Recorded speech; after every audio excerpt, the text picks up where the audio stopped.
예수 그리스도의 나심은 이러하니라. 그 모친 마리아가 요셉과 정혼하고 동거하기 전에 성령으로 잉태된 것이 나타났더니 그 남편 요셉은 의로운 사람이라 저를 드러내지 아니하고 가만히 끊고자 하여 이 일을 생각할 때 주의 사자가 현몽하여 가로되 다윗의 자손 요셉아 내 아내 마리아 데려오기를 무서워 말라. 저에게 잉태된 자는 성령으로 된 것이라. 아들을 낳으리니 이름을 예수라 하라. 이는 그가 자기 백성을 저희 죄에서 구원할 자이심이라 하니라. 이 모든 일에 된 것은 주께서 선지자로 하신 말씀을 이루려 하심이니라. 가라사대 보라 처녀가 잉태하여 아들을 낳을 것이요 그 이름을 임마누엘이라 하리라 하셨으니 이를 번역한즉 하나님이 우리와 함께 계시다 함이라. 요셉이 잠을 깨어 일어나서 주의 사자의 분부대로 행하여 그 아내를 데려왔으나 아들을 낳기까지 동침치 아니하더니 나음에 그 이름을 예수라 하니라. 아멘. 오늘은 성령으로 잉태되신 예수님이라고 하는 제목을 가지고 말씀을 드립니다.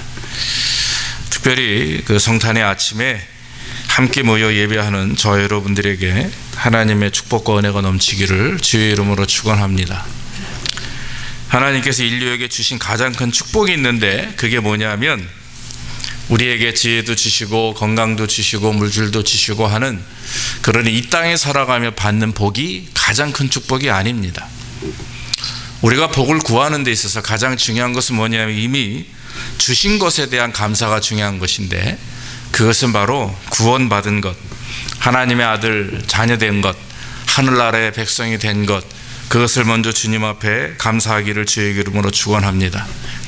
그 영적인 축복에 대한 감사가 있을 때 삶의 복이 이루어지게 되는 것이고 또 그 영적 축복에 대한 감사를 우리가 하나님 앞에 표현할 때 하나님께서 너희는 모든 것을 다 우리에게 주시는데 하나님 은혜 안에서 주시기에 우리는 감사하게 되는 줄로 믿습니다. 사랑하는 여러분, 기독교 진리에는요 6가지 진리가 있습니다. 제일 처음에 진리가 있는데 그게 뭐냐면 성경이 하나님의 영감으로 된 것이다 하는 거예요. 성경에 나와 있는 그 성경을 기록한 사람들이, 성경을 쓴 사람들이 모세고 또 거기에 바울도 있고 뭐 베드로도 있고 한데 그걸 그 사람들이 그냥 생각하고 고민해서 쓴 게 아니라 하나님께서 그들에게 성령을 부어주셔서 하나님의 영감으로 기록됐다라고 하는 것을 믿는 것입니다. 그래서 이 성경은 소설도 아니고 성경은 이야기책도 아니고 성경은 단순하게 역사책이 아니라 살아계신 하나님의 말씀이고 지금도 그 말씀은 흔들림이 없이 변함없이 이루어지고 있다라고 하는 사실을 믿는 것, 그게 첫 번째 기독교 진리입니다. 두 번째 진리는 예수님의 신성을 믿는 것입니다. 즉 예수님이 하나님이시다라고 하는 사실을 믿는 거죠. 그러니까 여러분, 이 두 번째와 세 번째 진리는 두 번째는 예수님의 신성을 믿고 세 번째는 예수님의 인성을 믿는 것인데, 인성을 믿는다고 하는 것은 그것은 바로 성육신, 동정녀 탄생을 믿는 것을 말합니다.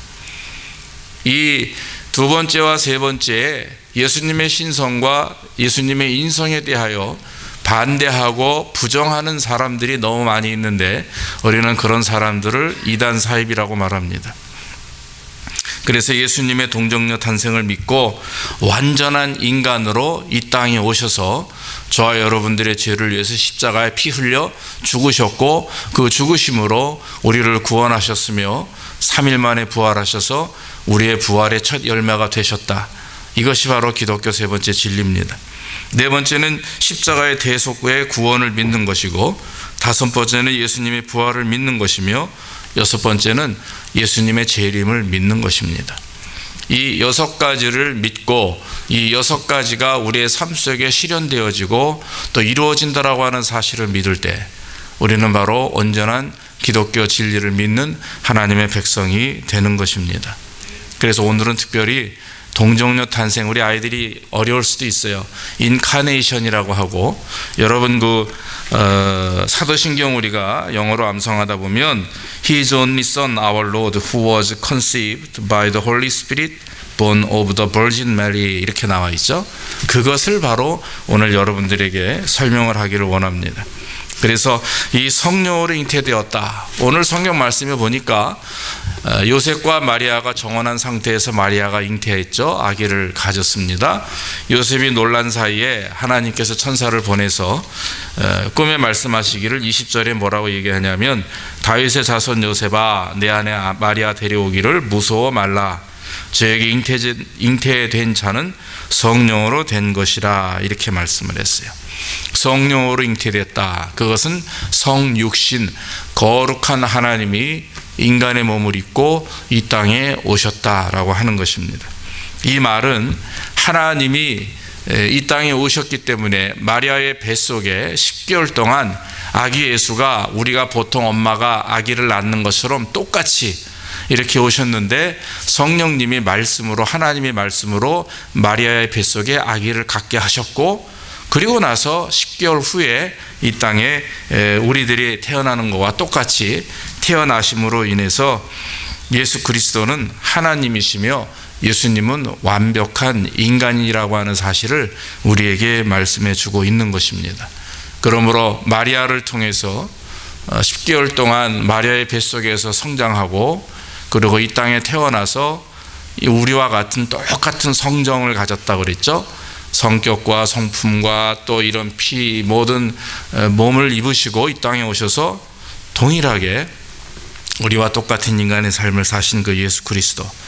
옛날에요 교회가 처음 시작할 때는 많은 사람들이 이 사실을 믿지 않았어요. 부인하고 부정하고 성육신을 믿지 않고 그 예수 그리스도의 부활조차도 믿지 않는 사람들이 얼마나 많이 있는지 모릅니다. 그런데 성경을 보면은 하나님이 다 말씀으로 세상을 창조하시는 분이시죠. 창세기 1장 1절에 보면 하나님이 태초에 천지를 창조하셨다 이렇게 말씀을 했습니다. 그러므로 예수 그리스도께서 성령으로 잉태되어 동년녀 탄생이 된 것은 말씀으로 이루어진 것이고 완벽한 예수님은 인간이시며 하나님이라고 하는 사실을 우리에게 알리시기 위함입니다. 자, 예수님이 왜 이와 같이 성육신하셔서 우리에게 오셨는가? 왜 예수님이 오셨나? 제일 중요한 것은 저와 여러분들의 죄를 구원하기 위해서 오신 줄로 믿습니다. 우리 지금 자녀들이 성도들이 이렇게 오늘 예배당에 왔잖아요. 우리가 만약에 지금으로부터 한 3,000년 전에 태어난 사람들이라면 우리는 절대로 이 성전에 들어올 수가 없어요. 성전에 들어올 수 있는 사람들은 이스라엘 사람들만 올 수가 있고 우리같이 아시아계 한국 사람들은 올 수가 없죠. 그리고 올 때도 만약에 우리가 이스라엘 사람이라고 칩시다. 올 때도 그냥 이렇게 올 수 없습니다. 양이나 소나 이런 짐승을 가지고 하나님 앞에 가지고 와서 내 대신 그 짐승이 죽어야 돼요.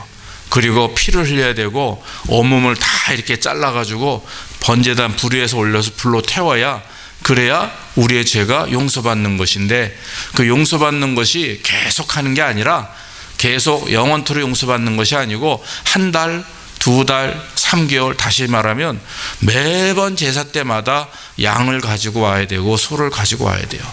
그것이 구약의 제사법이었습니다. 그래서 성경에도 히브리서 9장 20절에 보면 피 흘림이 없이는 죄사함이 없느니라 이렇게 말씀을 했어요.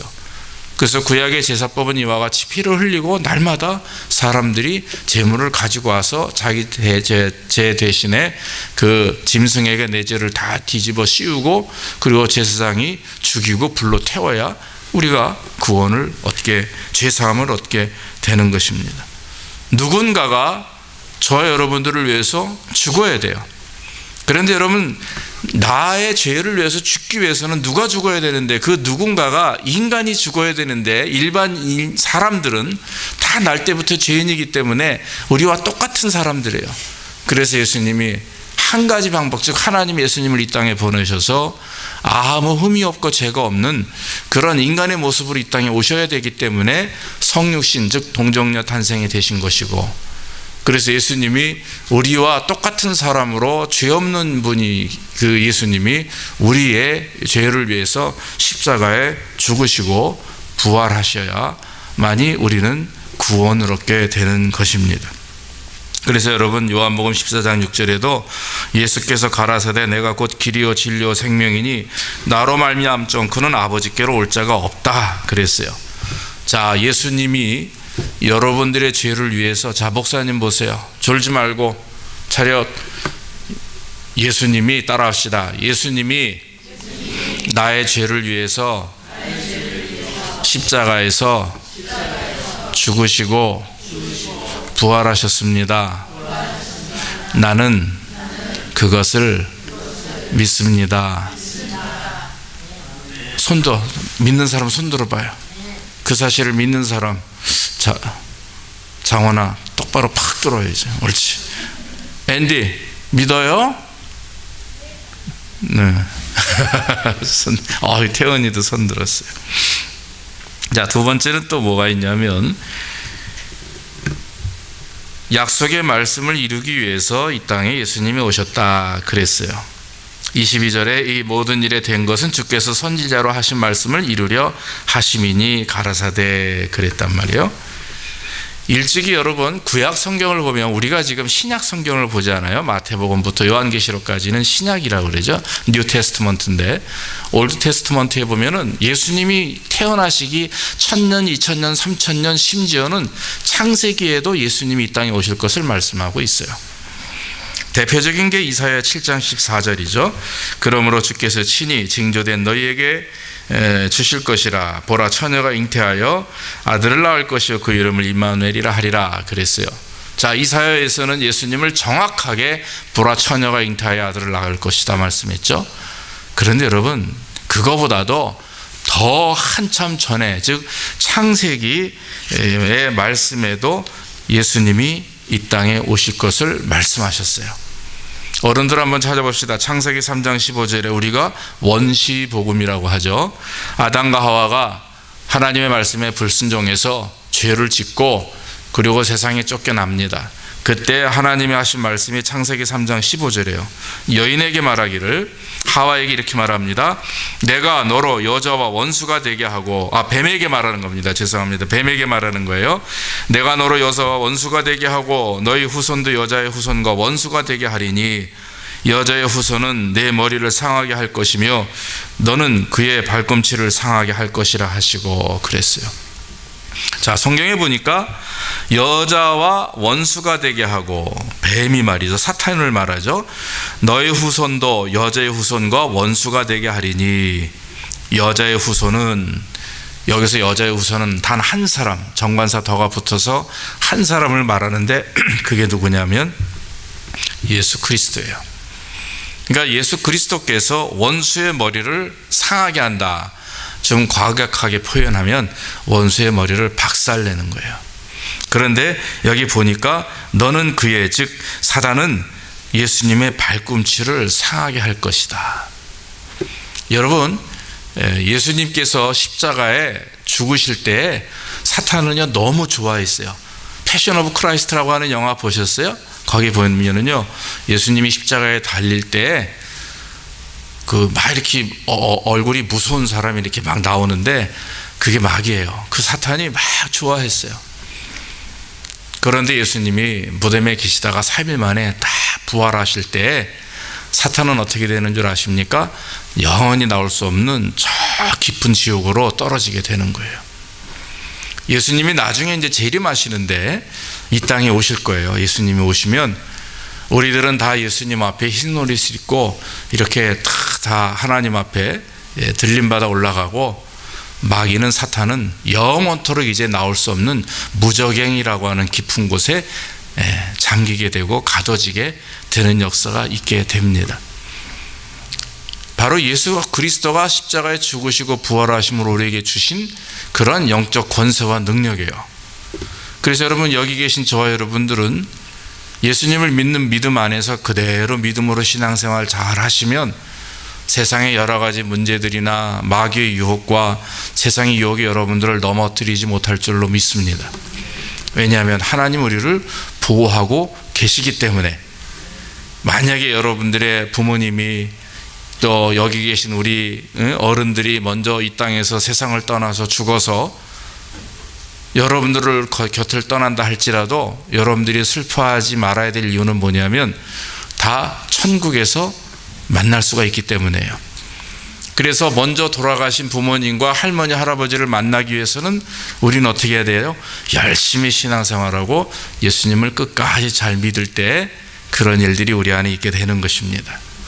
말씀이 이루어진다라고 하는 것이 바로 그런 말씀이에요. 이미 창세기 3장 15절, 또 나아가 이사야서 7장 14절에서 말씀하신 것처럼, 또 이사야서 53장에서 말씀하신 것처럼 이미 구약에 하신 말씀은 신약에 오실 예수님에 대해서 이미 말씀하신 거예요. 약속을 지키신 거죠. 내가 여러분 여기 자녀들에게 물어볼게요. 한번 가만히 생각해 보세요. 여러분들이 뭔가 갖고 싶었는데 엄마가 얘 나중에 사줄게, 너 생일날 사줄게 하고 그 생일날 여러분들이 원하는 걸 사준 사람 한번 손 들어보세요. 사준 엄마. 반면에 이해가 안 되나? 엄마가 사줄게. 윤희 엄마가 사줬어?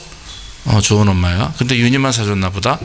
자, 그런데 또 다른 친구들, 엄마가 생일날 사줄게, 아빠가 생일날 사줄게 해주고 안 사준 사람 한번 손 들어봐. 안 사준 것 같아. 훈이는 안 사줬나 봐. 다른 친구, 예리는 엄마가 사줬어요? 사줄게 하면 사줬어요? 예진이, 예림이 사줬어요? 안 사줬어요? 제가 찔려서 그래요. 제가 한번 사준 기억이 별로 없어요. 우리는 그게 굉장히 큰 하나의 적이었죠. 예원이는 엄마가 사줬어? 안 사줬어? 기억 안 나요? 똑똑한 아이예요. 정확한 대답을 안 하잖아요. 하나님의 말씀을 이루는 것은 미리 말씀하신 것을 사실 엄마 아빠는요 뭐 해줄게 하고 안 할 수가 있어요. 그쵸? 돈이 없으면 안 할 수도 있고 또 이렇게 기회를 넘기기 위해서 거짓말 할 수도 있어요. 좋은 거짓말이긴 하지만, 그러나 우리 하나님은 그러지 않아요. 여러분들이 기도하고 간구할 때 하나님께서 여러분들의 응답해 주시고 또 그러한 모든 기도를 여러분들의 삶 속에서 이루어질 수 있도록 역사해 주시는 줄로 믿습니다. 한 가지만 더 짧게 말씀을 드리면 임마누엘 하나님이라고 그랬어요. 따라합시다. 임마누엘. 하나님이 우리와 함께 하신다. 아멘. 자, 지금 여러분들, 자, 목사님 보세요. 여러분들 옆에 지금 하나님이 나와 함께하고 계시다라고 하는 걸 믿는 사람 손 들어봐. 지금 여러분들 옆에 예수님이 나와 함께 하신다는 사람, 믿는 사람 손 내리세요. 안 들은 사람은 이해가 안 돼서 안 듣는 줄로 믿고. 지금 하나님이 나와 함께 하세요. 믿습니까? 네. 거짓말 해야 돼, 말아야 돼? 거짓말 해야 돼, 말아야 돼? 하나님이 옆에 있는데 나쁜 짓 생각해야 돼, 말아야 돼? 하나님은 내 생각을 아실까요, 모르실까요? 아세요. 내가 나쁜 생각을 하고 내가 나쁜 행동을 하고 나쁜 말을 하는 걸 하나님은 다 아시기 때문에 그런 일을 할 때마다 하나님은 마음 아픈 거예요. 하나님이 우리와 함께 하신다라고 하는 것은 아이들에게는 단순하게 이런 개념일 수 있지만 저와 여러분들에게는 그거 이상입니다. 우리와 함께 하셔서 우리의 모든 것을 주장하시고 리드하시고 인도하시고 또 간섭하시고 심지어 역사하셔서 결론적으로 책임져 주신다라고 하는 것입니다. 우리 부모님들이 믿어야 될 것은 우리 아이들을 하나님이 책임져 주실 줄로 믿습니다. 그렇기 때문에 중요한 거고, 그렇기 때문에 감사한 거죠. 우리 성도님들의 삶 속에 하나님이 여러분들을 책임져 주시고 인도하신다라고 하는 믿음이 있으면 우리는 우리 스스로 우리 자신을 돌아보게 돼 있어요. 그러나 믿음이 없기 때문에 자신을 돌아보지 못하는 겁니다. 믿음이 없기 때문에 신앙생활이 엉망이고 믿음이 없기 때문에 굴곡이 심한 거예요. 진짜 믿음을 가지면 아무리 세상의 여파가 나를 공격하고 유혹할지라도 내 중심에 하나님께 서 있을 때는요 흔들림이 없어요. 늘 제가 말씀을 드리지만 저도 경험은 안 해봤습니다. 토네이도를 경험은 안 해봤지만 하는 사람들 얘기가 그 태풍의 눈은 고요하다고 그러지 않습니까? 마찬가지입니다. 사랑하는 성도 여러분, 우리가 심지가 견고하게 내가 뜻을 정하였사오니 늘 다윗이 하나님 앞에 고백한 것은 하나님의 심지가 견고한 자를 축복하시고 역사하시는 것처럼 뜻을 정하여 하나님의 말씀에 따라 살기를 원하는 성도들을 하나님은 복 주시는 것처럼 혹시 여러분들의 삶 속에 지금 여러 가지 삶의 문제를 경험한다 할지라도 우리가 흔들리지 말아야 될 것은 내 마음 중심이 하나님 앞에 바로 서 있으면 그것이 나에게 문제가 되지 않는 줄로 믿습니다. 그것이 바로 하나님이 나와 함께 하시는 겁니다. 사랑하는 여러분, 임마누엘 하나님, 우리 예수 그리스도께서 지금도 우리와 함께 하십니다. 요한복음 14장 16절로 17절에 보면 예수님께서 나중에 부활하실 이후에 하나님 예수님이 어떻게 우리에게 역사하실지를 말씀하시는데, 내가 아버지께 구하겠으니 그가 또 다른 보혜사를 너희에게 주사 영원토록 너희와 함께 있게 하시나니 저는 진리의 영이다, 그렇게 말씀했어요. 보혜사 성령을 지금 우리에게 보내주셔서 지금 저와 여러분들이 성령님과 같이 동행하며 역사하시는 거예요. 그래서 여러분, 우리는 늘 지금 주님이 나와 함께 하신다, 성령께서 나와 함께 하시고 진리의 영이 나와 함께 하심으로 내가 부족함이 없도록 깨닫게 하시고 순종케 하시고 역사하게 하셔서 하나님 영광을 드러내는 삶을 살기 인도하신다. 그런 믿음을 가질 때 우리는 진정한 성탄의 의미를 경험하게 되는 것입니다. 모쪼록 우리를 구원하시고 또 말씀을 이루시고 우리와 함께 하시기 위해서 2000년 전에 오신 예수님을 다시 한번 마음속에 깊이 새기고 날마다 영원토록 성탄이 되는 귀한 역사의 길을 주의 이름으로 축원합니다. 기도하겠습니다. 하나님 아버지, 감사합니다. 오늘도 하나님 앞에 영광 돌리게 하시며 말씀을 통해서 정말 우리가 예수님 이 땅에 왜 오셨는지, 우리를 구원하시며 말씀을 이루시며 우리의 영원토록 함께 하시기 위해서 이 땅에 오신 예수님 감사합니다. 축복하시고 역사하시고 우리 모든 성도들 자녀들에게 복을 내리시며 영원토록 주님과 동행하는 삶이 될 수 있도록 축복하여 주옵소서. 예수님의 이름으로 감사하며 기도하옵나이다. 아멘.